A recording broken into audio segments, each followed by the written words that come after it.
Yamashita Treasure, isa sa pinakamisteryosong yaman sa kasaysayan ng Pilipinas. Noong World War II, sinasabing ang mga sundalong Hapon ay nangolekta ng ginto, alahas at mamahaling bato mula sa mga simbahan, bangko at establishmento sa buong Southeast Asia. Sa utos ng emperador ng Japan, ang kayamanang ito ay itinago raw mismo sa Pilipinas. Pinangunahan ang misyon ni General Tomoyuki Yamashita, isang bihasang general na tinaguriang Tiger of Malaya. Matapos niyang talunin ang 80,000 British soldiers gamit lang ang 30,000 sundalo. Pero nang sumugod ang mga Amerikano sa Pilipinas noong 1944,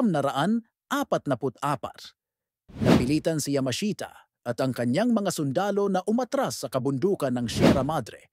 Dito raw nila inilibing ang kayamanang ngayon ay kilala bilang Yamashita Treasure.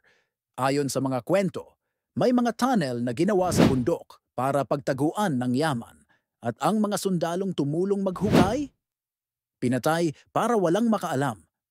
Taong 1971, isang Pilipino na si Rogelio Roxas ang nagsabing natagpuan niya ito.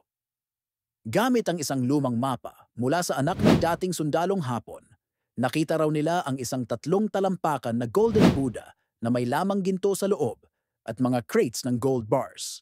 Ngunit ayon sa ulat, nang malaman ito ni President Ferdinand Marcos Sr., ipinakulong si Roxas at kinumpiska ang kayamanan. Nang makalaya siya, nagsampa siya ng kaso sa Hawaii.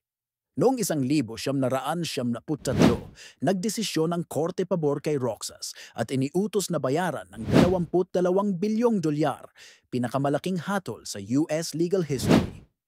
Pero bago ang paglilitis, namatay si Roxas sa hindi malamang dahilan. Hanggang ngayon, palaisipan pa rin. Nakuha nga ba ng mga Marcos ang yaman? O ng mga Amerikano? O baka naman, hanggang ngayon, nakabaon pa rin ito, naghihintay na matuklasan. Ikaw, naniniwala ka bang totoo ang Yamashita Treasure? O isa lang itong alamat na pinaniwalaan ng maraming Pilipino?